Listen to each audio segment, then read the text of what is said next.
Hello superheroes, welcome back to my channel, the place where we make the impossible possible. I'm Scarlet Grace from Seraph.com. I'm a manifestation coach and I'm back with another video to help you manifest your desires faster. If you're new here and you want to learn how to manifest any desire fast with the law of attraction and Neville Goddard's teachings, then start now by hitting the subscribe button and the bell icon so that you won't miss any video that could change your life. And if you need some extra help or my personal advice for your situation, you can sign up for coaching. And I also have a 21-day course on how to manifest your specific person, as well as other courses, exclusive merch, and other cool things to help you manifest. And you can check them all out using the links in the description below. So today I want to talk about a topic that many of you have asked about, and this is daydreaming. One common question that I get from a lot of you is daydreaming the same as imaginal scenes, as visualization, and can I use daydreaming to manifest things in my reality? So I wanted to make a video to explain the similarities and differences between daydreaming and visualization so that you know what to do to manifest your desires faster. So let's start from the beginning. The burning question is, can you use daydreaming to manifest things in your reality? And the simple answer to that question is yes. Absolutely yes. You can absolutely use daydreaming to manifest things in your reality. I know not everybody believes that, but I can only answer based on my personal experience and the experience of people I know. And I can tell you that I have used daydreaming to manifest amazing things in my reality. And so have many other people I know. So the simple answer is, yes, you can use daydreaming to manifest something in your reality.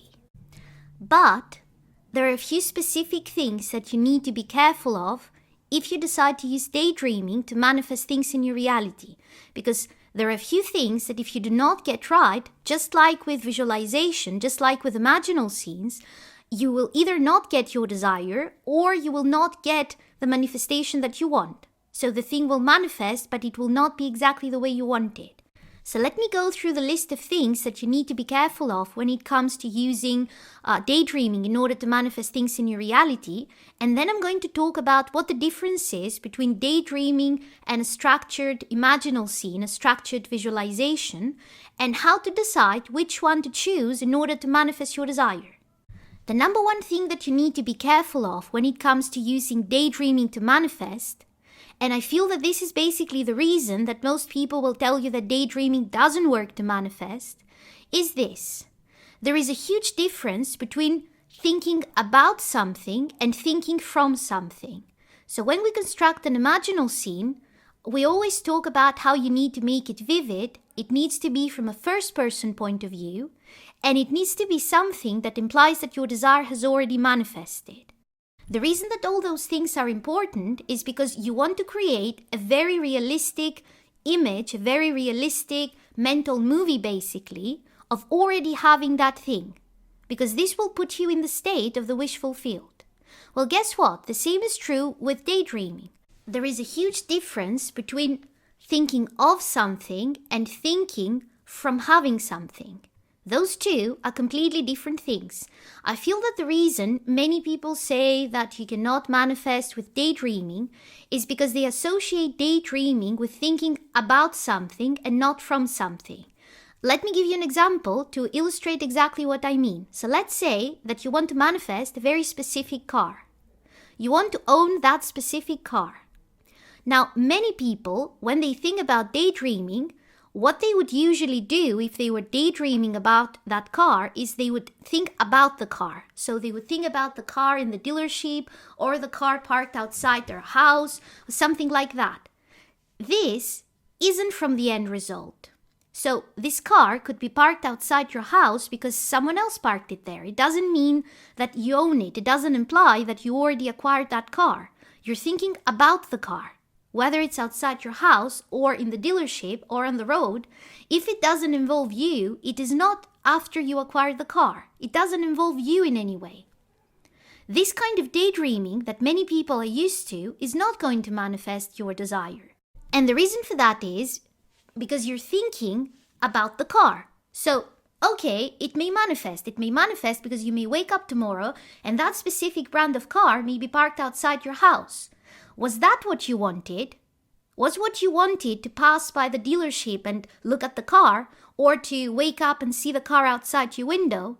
If that was what you wanted, well, congratulations, you managed to manifest it. But I'm guessing that if you go through all this trouble, it is not because you want to see a car parked outside your house. You actually want to own that car. So if you want to own that car, the scene that you're imagining, whether it is daydreaming about the car or a structured imaginal scene, needs to involve you, needs to somehow have you in the place where this car is yours. So this is why many people fail to manifest when they use daydreaming, because they're used to daydreaming about the thing and not from the thing. It would be a completely different kind of thing if instead of imagining the car when you're daydreaming about it, you imagine driving the car. That's a completely different visualization. So if you imagine driving the car and then coming home and parking the car outside your house, or maybe washing the car, all those things imply that you own that car. You wouldn't have that car, you wouldn't be driving the car and parking it outside your house and washing it if it wasn't yours.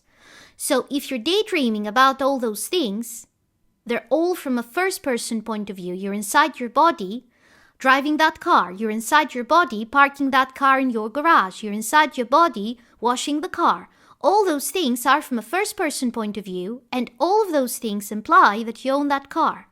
If you do that kind of daydreaming, this can absolutely manifest that car in your reality. It doesn't matter that it's not one short scene that you repeat over and over and over. The scene that you repeat over and over and over is just one version of how to imagine in order to manifest something. It is not even the only method that Neville recommended to manifest something. In many cases, if you read Neville's books or listen to his lectures, you will notice that in many cases, he doesn't advise people to create one short specific scene and replay that over and over and over in their minds. He advises them basically to daydream about already having something. So there are cases, for example, where someone wanted a specific job or to become the boss of a company. And what he told them was, when you go to bed at night, start thinking about how it would be if you were already the boss. Look around. What is your new office like? What does it look like? How did you decorate it? See yourself making decisions. See yourself telling people what exactly you want from them, because all those are things that the boss would do. Now, this is not one structured session. This is not one specific scene that you have to replay over and over. He basically told them, daydream from a first-person point of view about already being the boss and fall asleep while imagining that. And many of the people that he advised to do this became very successful. Many of them manifested their desires, and many of them manifested their desires very, very fast. So this is your proof right there that daydreaming works to manifest anything you want in your reality, as long as you take the same kind of precautions as you do when it comes to a structured imaginal scene. It needs to be from a first-person point of view, it needs to be vivid, and it needs to be after the end result has already manifested. If those three elements are present, it doesn't matter if it is a free-flow visualization or daydreaming that lasts 2 hours, or if it is one short specific scene that you replay over and over. Both of those can manifest your desire in your physical reality. It's simple as that. Now, the other explanation that I've heard from many people who believe that you cannot use daydreaming to manifest is that because when you use a structured visualization, a short scene, you put yourself first in a state akin to sleep, and when you're daydreaming, you don't think about it as something that you do, as an exercise, so you do it whenever, then you will not be able to impress your subconscious mind because you're not in a state akin to sleep. But here's the thing. You don't need a state akin to sleep to manifest. You manifest reality 24/7. You would be manifesting your reality around you on autopilot, even if you never in your life heard about manifesting. So a state akin to sleep is not vital in order to manifest something. The only reason a state akin to sleep is advisable when it comes to impressing your subconscious mind is because when you're in a state akin to sleep, your subconscious mind is more impressionable. So in other words, you're going to be able to plant the seed of that desire in your subconscious mind much more easily if you are in a state akin to sleep first. But guess what? If you start daydreaming and it lasts quite a bit, so more than 5 or 10 minutes, you will naturally get yourself in a state akin to sleep, especially if it's something that you're doing while not focusing on something else. So if you're daydreaming, for example, in the supermarket, while you're waiting in line to check out your things, well, maybe you will not be in a state akin to sleep. But if you're daydreaming at home, you don't have anything to do, you're just sitting on the couch and you just spontaneously start daydreaming about already having this thing that you want to manifest, oftentimes you will notice that you spend a lot more time than you would if you were doing a structured visualization. So people who do a structured visualization, because it is an exercise in their mind, they put a time limit to it. They say, I will visualize, for example, for 30 minutes today. And after the 30 minutes are over, they just get up and do something else. Or I will visualize until I fall asleep tonight. But it's like a task in their minds. When you daydream though, because it's not a job that you have to do, it's just something that you're doing because it feels good, you may find yourself daydreaming for a whole hour without doing anything else, just staring at the ceiling, or maybe you even closed your eyes and you've been daydreaming all this time. And guess what? If you have nothing else to do, if you're not waiting in line, if you're just on the couch or laying in bed at night and you're daydreaming for a whole hour, trust me, after the first 10 to 15 minutes maximum, you will be in a state akin to sleep. Your brain waves will change because you're focusing internally. You're not focusing on daily life. So you have naturally done all the things that Neville advised to do in order to impress your subconscious mind more effectively. You have immobilized your body, so you're basically just laying there or sitting there and imagining you're not moving, and your brain waves will have naturally shifted because you have been focusing on this mental image for so long. So does daydreaming work if you're not in a state akin to sleep first? Of course, it absolutely works. It may need a few more repetitions in order to manifest your desire, but you know what? It may not. Oftentimes I'm just daydreaming about something while waiting in line at the grocery store, and it just happens before I even have time to decide, oh, I should do a visualization on that when I get home, or I should use affirmations to manifest that. If you have no resistance to it, it may just pop up just because you daydreamed about it for a few minutes today. Does daydreaming work if you do it at home? Yes, because if you have nothing else to do and you're just sitting or laying there and daydreaming, you will naturally get in a state akin to sleep. Does daydreaming work if you do it as you fall asleep at night? Absolutely, for the same reasons a structured imaginal scene works. One that you would repeat over and over. You're in a state akin to sleep, you're imagining from a first-person point of view, it's realistic, it implies that you already have your desire. It doesn't matter if it's 50 different scenes or just one. All of them are from after the end result is manifested. So it absolutely is going to work. Now that we have established that you can use daydreaming to manifest absolutely any desire, let me go into the reasons why someone would prefer to go with daydreaming to manifest as opposed to using a structured imaginal scene, and in which cases it would be recommended to choose the structured imaginal scene instead of choosing daydreaming in order to manifest. So the first reason for someone to choose daydreaming is if the thought of having to do visualizations stresses you out. What do I mean by this? When people here choose a scene that implies that your end result is already manifested and make it a short scene so that you can replay it over and over and over, some people find that very easy instructions and other people get stressed because they constantly worry. Did I choose the right scene? Does it have all the right emotions? Is it long enough? Maybe it's too short. How many times do I need to replay it? How many times a day do I need to do this? So they start seeing it as a chore, and you don't want to have strain when you're imagining, because that strain, that stress, that worry gets encoded into the thing that you're imagining, and you manifest strain in your reality. You may manifest the thing, but it comes with reasons to be stressed. So if you're the kind of person who constantly worries about whether you're doing it right or not, maybe daydreaming is a better solution for you. Maybe not sticking with one scene and just playing different scenes in your mind is a better solution for you. The second benefit to using daydreaming instead of a structured imaginal scene is that you can do it anywhere.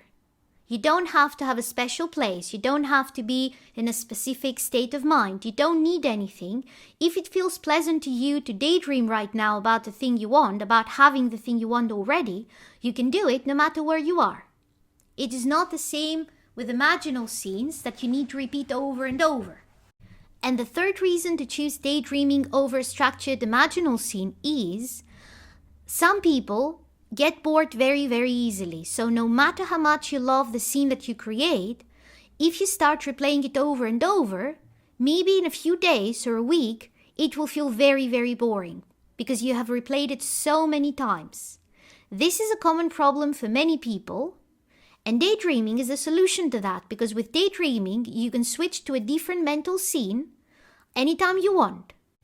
With a structured imaginal scene, it's different because you have to make the decision. Do I keep replaying the same scene? Should I create a different scene? Should I change things in the scene that I'm already using?